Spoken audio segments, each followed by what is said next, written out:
Hello and welcome to another Doctor's Assistant 1 video, and today I'm doing a review of Doctor Who The Deadly Assassin. So we've gone from the third Doctor and reviewing Doctor Who and the Silurians to The Deadly Assassin, which is the fourth Doctor story. First I'll be going through the packaging. Also just wanted to quickly say happy birthday to Tom Baker, who is 85 of this recording, which is pretty mad, really. Just a coincidence. I was planning on watching this episode anyway today, but then I kind of remembered that it was his birthday and that, so yeah, that's pretty cool. And hopefully after this recording I'll be also listening and or watching the episode again to listen to the commentary. Hopefully it's not in subtitles, because quite a few of the classic series ones just have them in subtitles, or with subtitles and that, and you have to read the text and that, and I don't like that because I'm not quick enough at reading.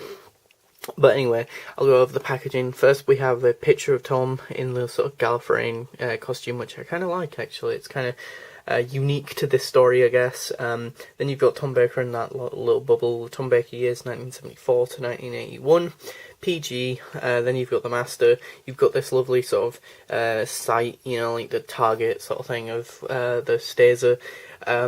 What we're led to believe is the Eye of Harmony, I guess, and then the Seal of Rassilon, as well as some of the Time Lords at the side as well, and some of the Panopticon.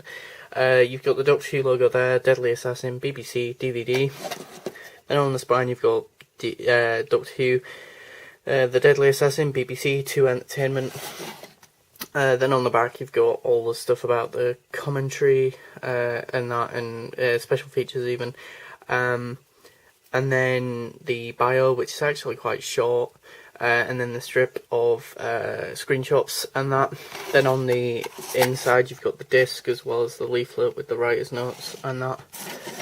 Now on to my thoughts of the story. I think it's a decent story from season 14. It is good. I do like this story. It's pretty unique in the sense that it's one besides Heaven Sent, I think.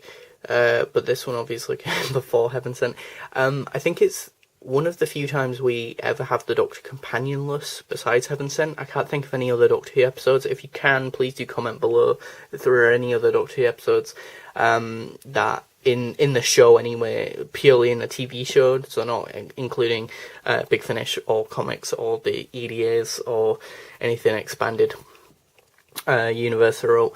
But yeah, I think, to be fair though, then I think the Chancellor, sort of, not Chancellor Goth, but the other guy, Castellan, is it Castellan? One of the Gallifreyan people, or two actually, kind of fit that sort of companion archetype and or role, really. So is it a companionless story? I guess, because technically they're not referred to as companions, I guess, but they are written in such a way that they are like the companion, I guess. But yeah, I mean, the fourth Doctor, as played by Tom Baker, he very much owns the screen, and he's got a larger-than-life presence, and it does feel like he is actually pretty decent in this, is very good in this, considering that he doesn't have a companion, so he hasn't really got a predominant person to bounce off of, really, and that, I guess, throughout this story. And yeah, it's just a really fun episode, a fun romp of a story, I guess. I think I really like the bits in the Matrix the most. The beginning bit's okay, but then I would say the peak of this story is part 3 for me. And then the sort of the peak of interest and enjoyment is then, and then it sort of goes downhill from there. Part 4 is very much where the episode crumbles. It's kind of funny because it's like, as Gallifrey is sort of crumbling, I feel like this story kind of crumbles. It feels like it's biting off more than it can chew, really. And that with the Seal of Rassilon and then the Eye of Harmony and that, because it's like, they say that it's this big black hole, and then, as I say, I think it just comes out as like this thing and that, and it's kind of underwhelming and that.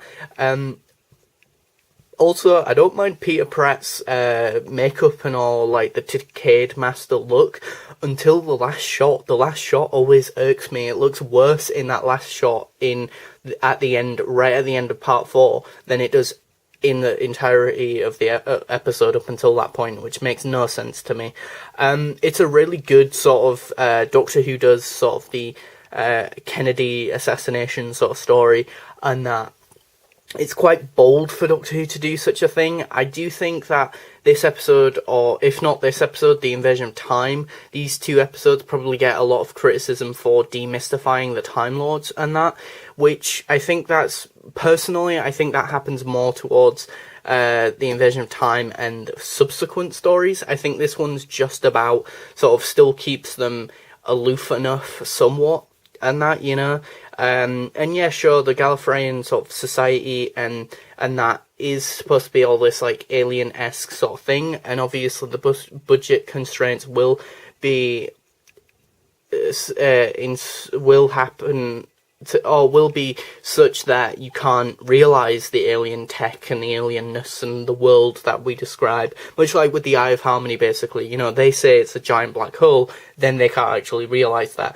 But then at that point, you might as well just not show it to us, I guess. I don't know, or just realise it and try and realise it in a different way, or I don't know, just write the script slightly different towards the end. I don't know, but Peter Pratt gives a decent performance, and a really decent performance considering it's his first and only appearance as the Master. Geoffrey Beevers then takes over the role, but is still the same incarnation, even though, as I say, they're two different actors, but they're both playing the same incarnation. Are you confused yet?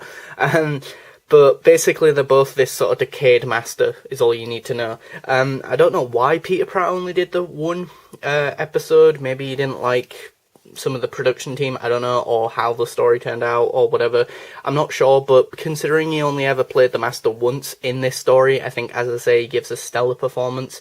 And that, I really do like the prosthetic, actually. It looks really sort of gross and grim and disgusting and does look like a corpse, which is what they're going for.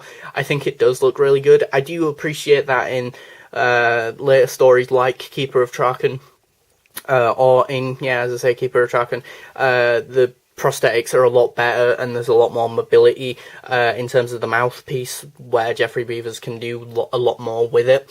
But considering the limitations and restraints of that prosthetic sort of makeup sort of design of the mask and that for Peter Pratt, I think he gives a decent performance with what he's got going for him and for the costume and that, and the limitations. I think he does well with the constraints that the costume happens to have.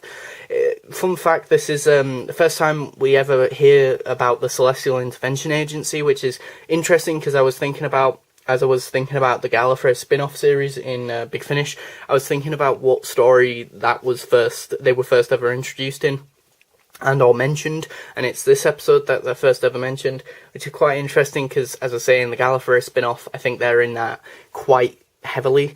So yeah, and it's the first time we ever hear about the 13 regenerations or 12 regenerations or whatever, so 13 incarnations, and supposedly the Master's already lost all of his incarnations and all regenerations, so that's why he's all decayed and weathered and that. But then by that logic, Roger Delgado shouldn't be the first Master that we ever see, or shouldn't be the first Master.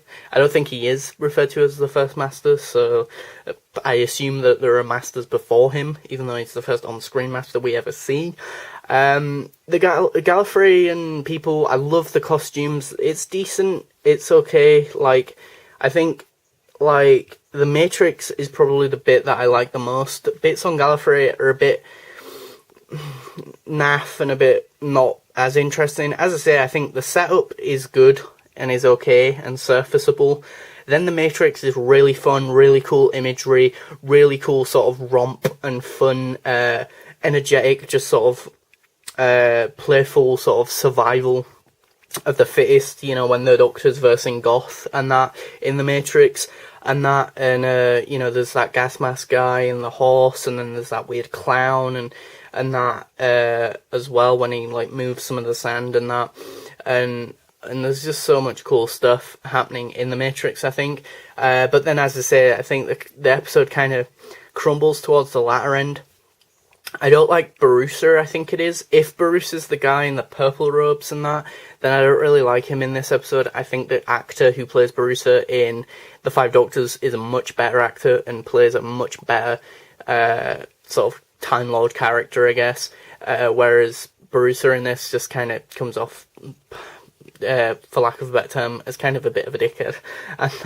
And I love the two Time Lord characters who are siding with the Doctor and helping the Doctor. They're really cool. One of them's really charming. He's like this really old guy who always ends up going on like really long spiels and tirades and that, and stuff about Gallifrey's history and that. And if you're a really big fan of Gallifrey and you want to know more about Gallifreyan lore and mythology, this is probably the episode for you.